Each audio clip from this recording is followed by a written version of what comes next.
think this goes back to what Megan Gallagher and I were just discussing, is institutional racism, systemic change, the need for which has only grown as we become more aware of its effect on people, including those seeking to work in Scotland. Very simply, we want Scotland to be a place where anyone has equal opportunity to enter, sustain and progress in work in an inclusive labour market. Going back to December 2022, when we published our new anti-racist employment strategy, that's also underpinned by a series of actions that we are undertaking in partnership with key stakeholders, including evaluation of the minority ethnic recruitment toolkit to ensure that it continues to support employers in their recruitment of people from racialised minority backgrounds, development of the next stage of our anti-racism workplace training framework, which will support public and private employers to assess their own training needs and provide learning pathways that will build the capability of employers to address racial inequality in their workplace, and guidance to show how employers have used positive action to address underrepresentation, retention and progression of staff within their workforce. Now, we'll continue to encourage and support public sector leadership to build that understanding of institutional racism and its impact, and to address the recommendations of this committee's inquiry into race equality, employment and skills. This has all, of course, been taken forward in the context of our new Fair Work Action Plan, which will meet our ambition of becoming a leading Fair Work nation by 2025. Thank you, Minister, for that response. There are quite a few bits and pieces in there, and actually in reference to one of your earlier answers about the Anti-Racism Observatory, I think there's a challenge that this committee has heard time and time again, year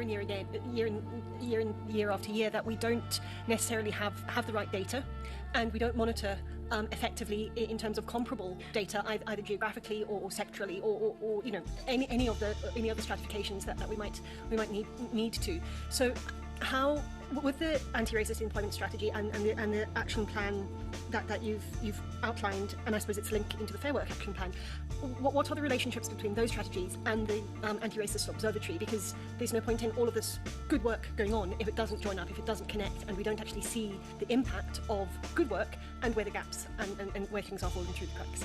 I think that's exactly the point. That's exactly what we're trying to do here. Is, you know, COVID was not the only or the first example of where not having that data on intersectional inequalities led to poorer outcomes for different groups. But it's certainly what brought the AIGG together, which eventually recommended the Anti-Racism Observatory. So the impact of that will be far more wide-ranging than simply addressing only the inequalities that became clear through the pandemic.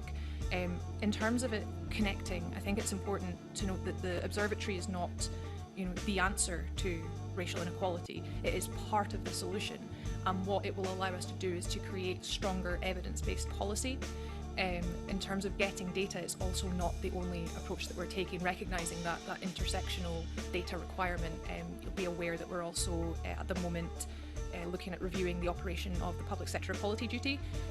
Two key regulatory changes, including revising the current pay gap reporting duty to include reporting on ethnicity pay gaps. Pay gap reporting, of course, being an important means of driving that action to spotlight and reduce pay inequalities affecting certain disadvantaged groups. I started off using the word diversity. Every time I was to deliver a lecture, it would be around cultural diversity.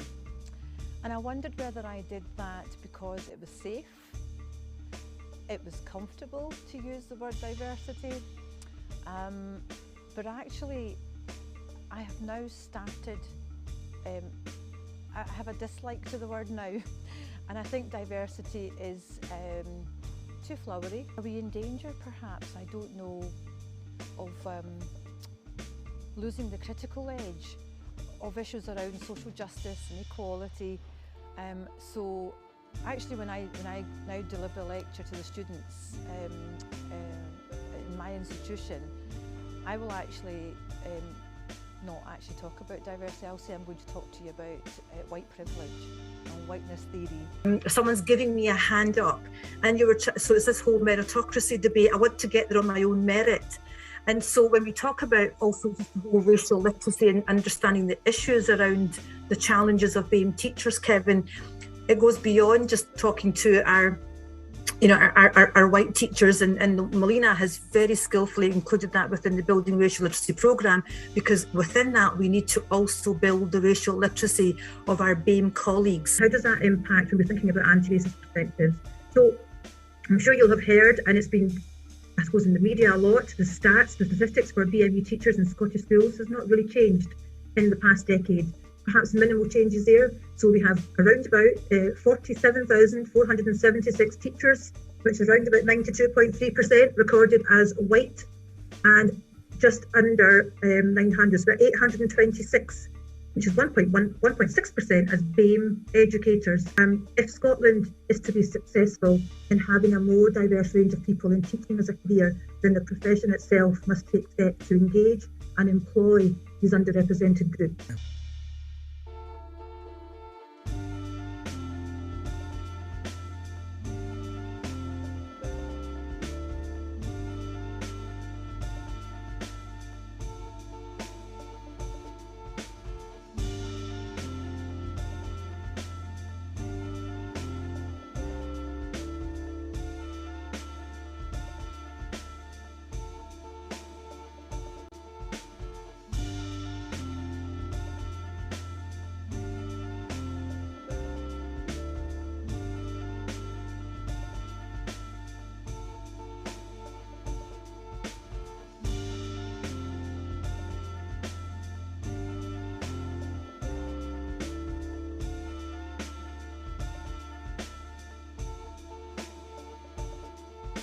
Racial literacy of educators across Scotland. And what we mean by racial literacy, we're really looking at developing people's understanding of racism. And just to touch on the point about misconceptions about racism, there's still that misconception that racism is really about individual hate and prejudice, and is usually intentional, and that wider systemic but also endemic nature of racism is misunderstood.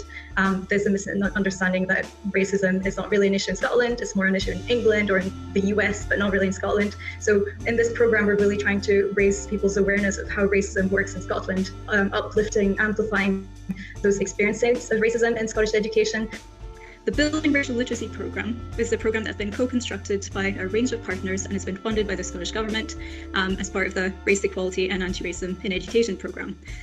For our first cohort back in January, we had 73 different educators from across Scotland who completed the programme in March, and this academic term we've got another 2 cohorts of more than 200 educators and education system leaders who are experiencing the programme. And the programme vision for Building Racial Literacy is that every educator in Scotland is racially literate and not race evasive. So awareness of diversity.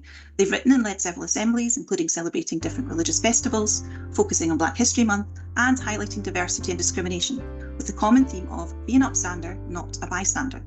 They were instrumental in updating the school library to include a more diverse range of texts and authors, and are now in the process of reviewing their classroom libraries. The Pupil Diversity Ambassadors completed an audit of displays around the school, calling themselves Diversity Display Detectives.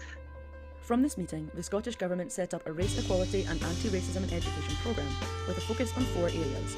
1. Education leadership and professional learning. 2. Curriculum reform. 3. Diversity in the teaching profession and education workforce. And 4. Racism and racist incidents.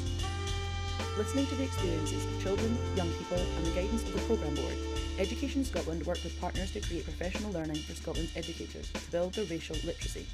That means making a learning programme for teachers and practitioners to build their anti-racist skills and to increase their awareness of the impact of race on the learners, families and communities they support.